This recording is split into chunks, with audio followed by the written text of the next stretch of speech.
Hello, everyone. Mr. Hine. And now we're at the end of chapter 2, believe it or not, and what this final lesson talks about, this final skill that we can add to your skill set is we just did the chick palm, which is finding the equation given a point and a slope. So let's write that down. So what we just did,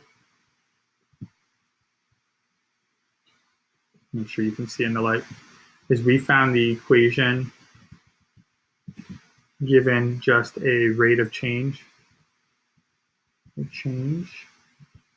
and a point. Right. Focus that in better. And that was the chick problem, is if you knew it weighed 5.2 grams a day, and on the 9th day it weighed an amount, how did we get the equation? I showed you different ways of doing that. Now what we're going to do today is, what if we don't even have a rate of change? What if we just are given 2 points? How does that work? And you'll see that what we're going to do is we're kind of go from this, we're going to try to basically convert to what we know how to do, which is find the slope or the rate of change.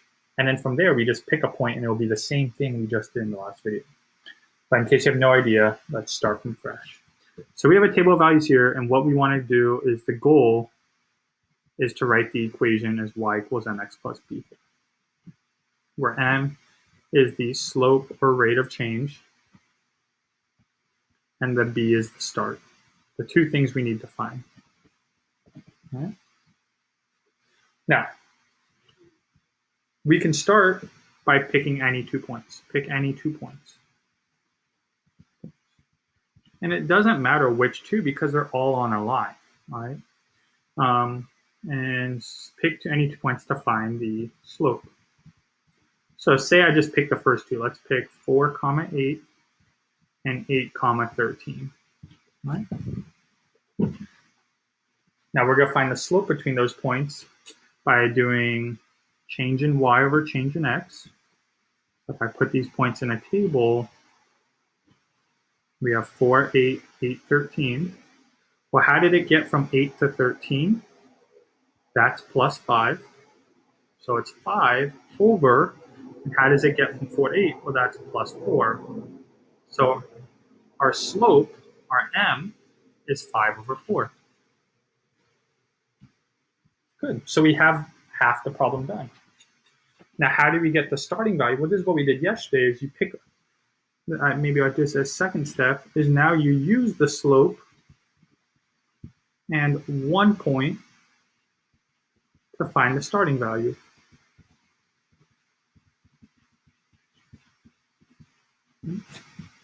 So here we go. Let's write the equation first, y equals mx plus b. And I'm going to use the 0.48. Smallest numbers, it's the easiest. So y is then 8. The m is 5 over 4.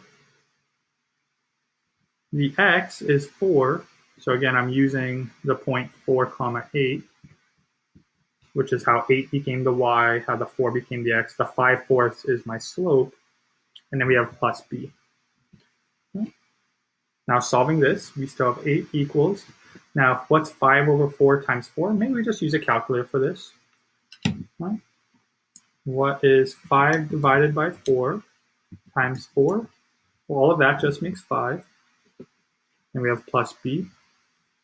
And then to get b by itself, you minus 5 to both sides to make that go to 0. And we get b equals 3.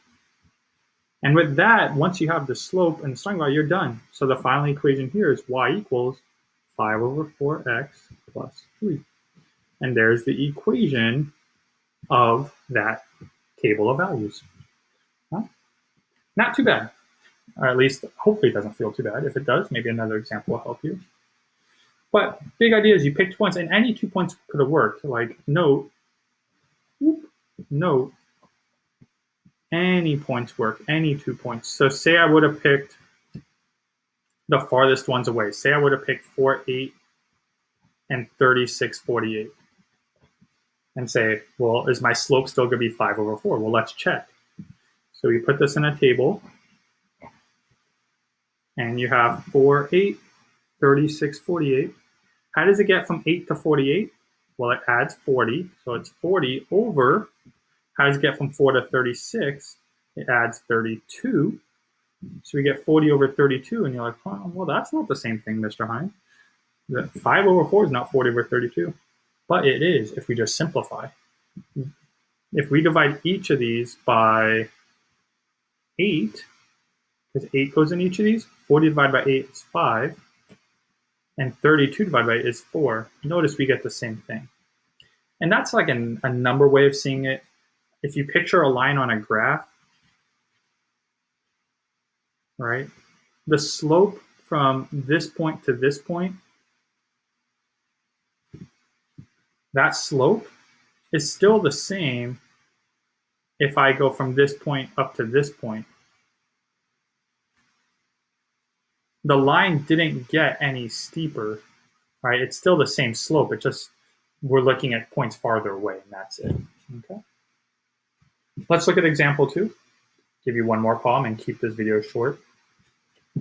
So now we have a table of values, and again, the goal is what's the equation? And y equals mx plus b here. Right?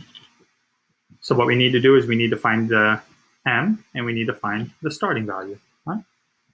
So let's pick 2 points. I'll pick the 2 points in the middle. Why not? 39, negative 19, 42, negative 21.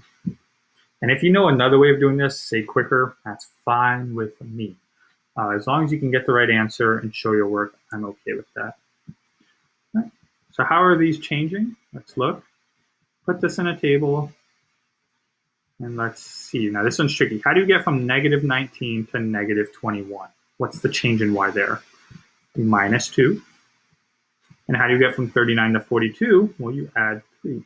So your slope here, the m, is negative 2 over 3. Because remember, it's always the change in y over change in x. Okay. So step 1 is done.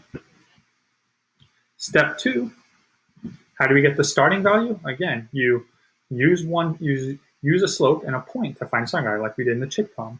So we're going to use m equals negative 2 over 3, and I'm going to pick a point. Let's just use the first one, 39, negative 19, and we're going to use algebra to solve this. Right? So we have our equation, y equals mx plus b. We're going to plug in everything we know. So the y is negative 19. The m is negative 2/3. The x is 39. And we have plus b. Hopefully you can see where all that comes from. And then we have negative 19 equals, well, what's negative 2/3? Negative 2/3 times 39, well, we get negative 26. And hopefully if you're using a calculator, you get the same thing. Plus b. And then how do you get rid of a negative 26? How do you make that go to 0? Well, opposite of that is to add 26. Do it to one side, you do it to the other. And what you end up getting here is that negative 19 plus 26 is 7 equals b. And that's the starting value here. So put all this together, and we have y equals negative 2/3 x plus 7. And there it is, the final skill of this chapter to learn. Practice it on your own, because that will be your best way of understanding this. Right, maybe you get it from this video. It's not the same as doing it on your own problem. Good luck. Ask me if you have any questions, or ask any friends for help. Not for cheating, of course. All right, bye-bye.